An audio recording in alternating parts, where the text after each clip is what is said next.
Yo guys, welcome back to another Rezero video. Okay, so we have the new Magic Attack Limited Dungeon coming around tomorrow, I believe it is, at 12 PM JST. That is 4 AM CET, 3 AM GMT. And basically, I'm over here on the Rezero Lost in Memory Discord, who've been nice enough to actually translate the criteria and requirements. Now, it says right here that there will be 8 advanced and difficult stages, and by completing them all, you will get a total of 500 gems and 3 golden hourglasses. Now, gems and hourglasses, boy, I need me some hourglasses, man. I'm running low, and I've nearly got my yellow Amelia maxed out, so I just need a few more. Anyway, and the requirement is you can only bring Magic Attack characters. Luckily for me, how I rolled my account, my primary team for basically everything is a full Magic team. But what I'm going to do is I'm going to go over all of the potential characters that you can bring for this dungeon, and then give you my opinion as to who would be the most viable picks, or who are the go-to out of all of the units we have. So I'm going to bring up some slides now, and we're going to go over all of these units. Now, these are your honorable mentions. These are indeed your 1 and 2 star units. Out of these two, I would like to point out that Ram and Amelia probably will be your best bets out of all of them. They do all have potential traits, and if you're lacking magic units, obviously bring them anyway. If you've done them up, they probably will help you regardless. But out of the honorable mentions, I would say that Ram and Amelia probably top the chart out of this specific list. But we're going to move on to the 3-star slides now. I'm going to give you a little bit of information on what the units do, or so you understand who you're going to be bringing for when the dungeon arrives. Okay, so we have the first slide here. We have the blue Felix, who has a 30% heal on his skill 1 and cancels weakening effects on his skill 1 also, and applies irreparable to the enemy on his basic skill and his skill 2. The green Felix applies a 20% heal on his skill 2, has a quickness buff on his basic attack, or basic skill, sorry, has an agility debuff on his skill 1, and also has a 30% action gauge buff on his skill 1. That may be a debuff, I cannot remember. It was like 1 AM when I did these slides, so it may be a debuff or a buff, I'm not quite sure there. You might have to translate that yourself. Coming over to the other side, we have the 2 Roswells. Now, we're going to start with the Halloween one, and I love this unit more than I probably should. Mine's already level 70. His memory ball is basically nearly maxed out. I've got a couple more in the level 4 to do, and then I'm done. And he actually hits pretty hard, given that he's an entirely single target unit. Anyway, so he applies a defense reduction, or a defense debuff on his basic skill. Cancels weaknesses passively, so he has a chance to remove any debuff applied to him with his skill 1, which is passively applied. He also has a self quickness buff, or a self agility buff, however you want to name it, on his skill 2, and an action gauge reduction on his skill 2 that's applied to the enemy. Also, the red Roswell, however, it's all action gauge, man. So his basic skill has an action gauge reduction. His skill 1 increases enemy cooldowns and lowers action gauge, and his skill 2 applies fatigue and lowers action gauge. Basically, the point here is make him super fast. He'll make it so the enemy can't do anything. I do have to apologize if you can hear background noise. There's not really much I can do about that. I'm hoping the music covers it up a little bit when I apply it in editing. But we're moving on to the next slide. Okay, so we have Blue Puck Pack, whatever you want to pronounce his name. He has a single target single target freeze on his basic skill, reduces action gauge on his skill 1, and then has a quickness reduction as well as a freeze applied to his skill 2. The red Mimi, is it? I think that's her name. These 3, I always get their names mixed up. Mimi has a single enemy stun, a high percent damage modifier. Let me reiterate that. On her skill 1, I think the percentage was like 1067. Maybe that was a typo, maybe I'm misremembering, but I'm pretty sure she has a high damage modifier on her skill 1, and her skill 2 passively heals her for 5% of her maximum HP. I think that's whenever she's hit. I can't quite remember. And then we have Hataro. I think it's Hataro. Honestly, guys, I just get these mixed up. I can't help it.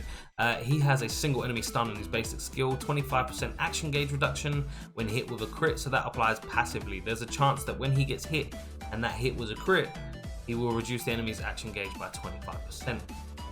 And then skill 2, he applies fatigue and applies a defense debuff. Then we have the red ram. Now ram, I like this ram. I have this ram. I need to do this ram up because I don't have my mono red team sorted yet. But she reduces action gauge on her basic skill, increases ally strength and crit on her skill 1, and then increases ally strength, defense on her skill 2. I'm going to move on to the final slide now. Take no note of the title of the slides. I should have renamed them. When I say worthy, I meant you know, 3-star units that you could bring that will help you regardless. Obviously these guys will probably benefit more of being against their type strength, so you know, blue versus red, red versus green, green versus blue, you know, the whole trifecta. Anyway, now we have, is it Tippy? Maybe I want to say Tippy, I think that's his name. He has a self-defense buff. Not much utility to the team there, but a self-defense buff is still helpful. A defense buff is still helpful, you know, on his basic skill. He does, however, have an allies, so a whole team defense buff and cooldown reduction on his skill 1, and then has a self agility buff as well as an enemy cooldown debuff on his skill 2. So he basically increases enemies cooldowns on his skill 2. Coming over to the Nightwear Green Emilia, she has a single target attack buff on her basic skill. Her skill 1 is a little bit thing, like it's strong, but it's only applied to one ally. Oh my days, my green screen is all over the place. I'm sorry about that. I can't really help it too much given the light coming through there, and I can't even prevent it. I'm sorry. Her skill 2 has a 40% heal to one ally, cancels weakness, and applies resistance buff to that ally. And her skill 2 is an AoE attack that has a quickness debuff. I cannot remember whether that's an allies quickness debuff buff or stealth quickness buff, but either way, there's a quickness buff. And then the newer, more free-to-play, the newer free-to-play Green Emilia has a single target quickness debuff on her basic skill, a single target freeze on her skill 1, and an AoE attack plus a quickness debuff on her skill 2. Going to be immensely helpful. I'm pretty sure that is the last slide of the general 3-star units that you can bring, given that they are against their having type advantage. Sorry. I'm going to bring you over now to what I feel are the top 3 best units for this event, starting off with the green. Oh my green screen. Okay, I might be a little bit cut out, but it's better than nothing. Starting with the yellow Emilia. Now she has so much damage, and she has a large AoE damaging skill on her skill 2, but let's go through. So her single target, she has a single target damage over time applying skill on her basic skill, and then single target freeze for her skill 1, and then her skill 2, sorry, ignore that skill 3, it's skill 2, is an AoE that applies damage over time.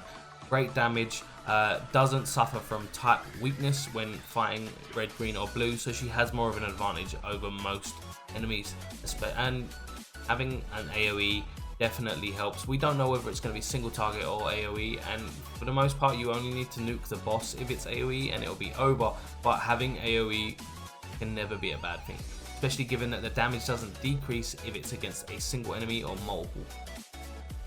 The next unit we're talking about here is the original purple Beatrice. Now their percent modifiers are basically exactly the same at base. It's 266 and 400. They're both designed to do damage. Her basic skill has a single target damage over time, and her skill 1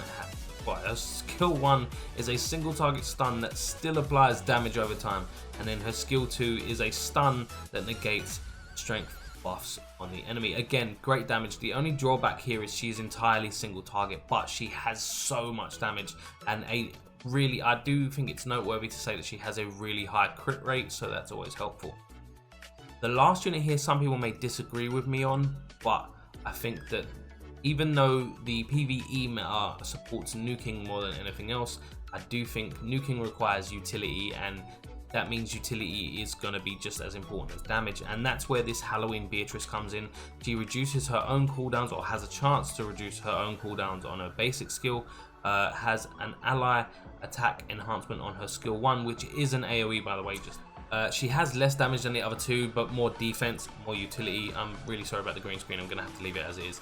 Her skill 2, sorry, is an AoE attack that applies attack debuff to enemies and has an entire team agility buff. Great utility, doesn't suffer from type weakness from the other trinity of elements or types, so will do you well. Now that is going to be everything. I hope that helped at all, or gave you a summary of what at least some of these units will do if you have them and didn't know, because I know a lot of you guys who can't read Japanese or anything like that, so I hope this does help. Please make sure to drop a like if it did, subscribe if you're not. Social media links will be in the description, and as always guys, I love you and I'll catch you later.